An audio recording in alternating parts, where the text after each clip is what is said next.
روکا جائے، اور آپ کیا کہیں گے اس بارے میں؟ سرفراز بھائی، یہ آپ نے میرے یہ دل کی دھڑکنوں کی بات کی ہے۔ سویڈن کے اندر جو قرآن مقدس کے ساتھ جو معاملہ ہوا، ایک مومن کی زبان، اس کو ایک مومن کی زبان پر وہ جملے آئیں تو اندر ایک قیامت برپا ہو جاتی ہے۔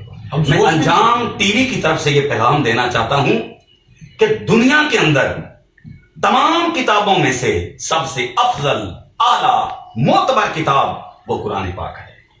بے شک نورانی کتاب قرآن پاک ہے۔ جن قوموں نے بھی شاعر اللہ کی، آسمانی کتابوں کی، صحائف کی، انبیاء کی، تابوت سکینہ کی، میرے مصطفیٰ کی شان پر یا ختم نبوت پر ڈاکے ڈالے، خاکے بنائے، رب کعبہ کی عزت کی قسم، وہ صرف لوگ نہیں، ان کی نسلیں تباہ و برباد ہو گئی، ان کے نام و نشان تک نہ رہے، زمین و آسمان والے ان پر لعنت بھیج رہے ہیں۔ ایسے تو دل خون کے آنسو ہوتا ہے۔ میں انجام ٹی وی کی طرف سے یہ پیغام دینا چاہتا ہوں، سویڈن مرد آباد، قرآن پاک کی بے حرمتی کرنے والے مرد آباد، قرآن پاک کو جلانے والے مرد آباد، مصطفیٰ کریم علیہ الصلوۃ والتسلیم کے خاکے بنانے والے مرد آباد، اسلام کا مذاق بنانے والے مرد آباد، ختم نبوت پر ڈاکے ڈالنے والے مرد آباد، میرا جسم میری مرضی کے نعرے لگانے والے مرد آباد، بنت ہوا کو بازاروں کی زینت بنانے والے مرد آباد، نوجوانوں کو سوشل میڈیا کے ذریعے بے حیا کرنے والے مرد آباد، والدین کا احترام نہ کرنے والے مرد آباد، دامن مصطفیٰ کو چھوڑنے والے مرد آباد، صحابہ کرام کی تربیت کو چھوڑنے والے مرد آباد، اہل بیت اتحاد سے دور ہونے والے مرد آباد، رب کعبہ کی عزت کی قسم، آج دنیا کے اندر وہ لوگ ذلیل و رسوا ہیں سرفراز بھائی، جنہوں نے قرآن کو چھوڑ دیا، مصطفیٰ کے فرمان کو چھوڑ دیا، دین اسلام کو چھوڑ دیا۔ اب ہمیں کرنا کیا ہے؟ سب سے پہلے تو وہ لوگ مرد آباد جنہوں نے قرآن پاک کو جلایا، قرآن پاک کی بے حرمتی کی، قرآن پاک کو فرش کے اندر بہایا گیا، قرآن پاک پر نہ جانے کیا کیا کیا گیا۔ احباب ذی وقار، عرض یہ کرنا چاہوں گا، اب ہم نے کیا کرنا ہے؟ وہ ہماری مقدس کتاب قرآن پاک کو جلاتے ہیں، ہم اپنے چہروں پہ ان کے انداز سجاتے ہیں، وہ شاعر اللہ کی حرمت کو پامال کرتے ہیں، ہم ان کے ساتھ محبت کا اظہار کرتے ہیں۔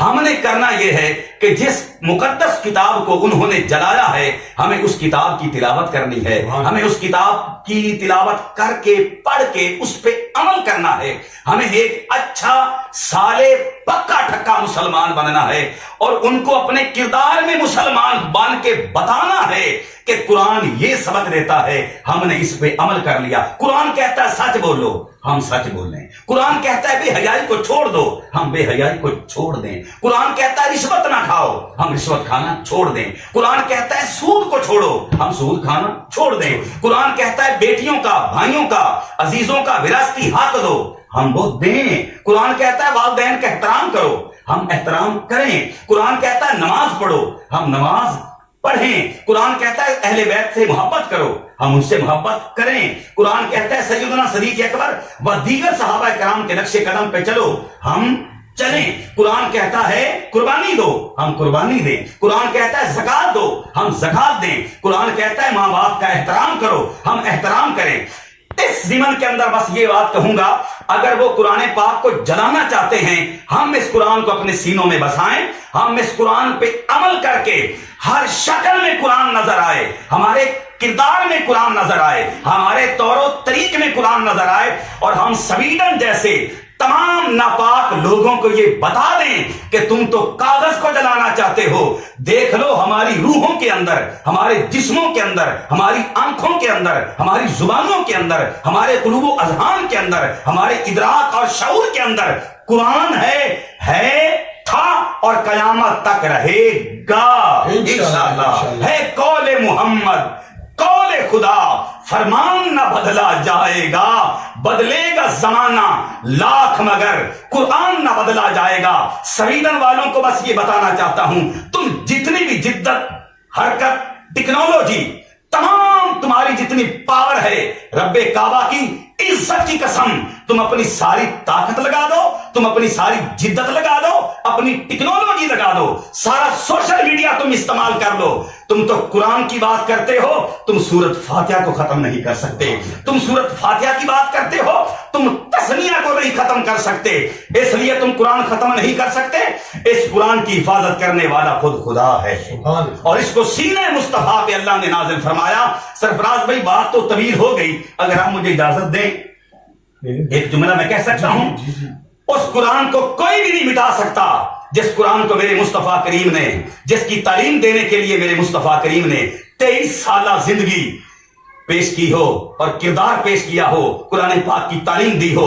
اس قرآن کو کوئی بھی نہیں مٹا سکتا جس قرآن مقدس کو میرے مصطفیٰ کریم نے اصحاب صفہ کے چبوترا پر بیٹھ کر صحابہ کرام کے سینوں میں اتارا ہو. اس قرآن کو کوئی بھی نہیں مٹا سکتا جس قرآن پر فَسَيَكْفِيكَهُمُ اللَّهُ پر عثمان غنی کے خون کے چھینٹے ہوں. اس قرآن کو کوئی بھی نہیں مٹا سکتا جس قرآن کو بچانے کے لیے مولا غازی عباس نے اپنے بازو قربان کر دیے ہوں. اس قرآن کو کوئی بھی نہیں مٹا سکتا جس کی پہلی وحی حضرت سیدہ خدیجہ الکبریٰ سننے والی ہوں. اس قرآن کو کوئی بھی نہیں مٹا سکتا جس قرآن کو بچانے کے لیے مولا حسین نے اپنا بیٹا علی اکبر و اصغر پیش کر دیا ہو. اس قرآن کو کوئی بھی نہیں مٹا سکتا جس قرآن کو بچانے کے لیے امام علی مقام نے سجدہ کیا ہو. اور اس قرآن کو کوئی بھی نہیں مٹا سکتا جس قرآن کو امام علی مقام نے نیزے کی نوک پر پڑھا ہو. وہ نیزے کی نوک پر سر حسین بتا رہا تھا. اور قرآن کو مٹانے والوں, مصطفیٰ کی نظام کو مٹانے والوں, شریعت مصطفیٰ کو مٹانے والوں, دیکھ لو نیزے کی نوک تلاوت یہ کر رہی ہے, مومن خدا کی یاد سے غافل نہیں ہوتا. اختر سر حسین نے ثابت یہ کر دیا, ہر سر کبھی دستار کے قابل نہیں ہوتا.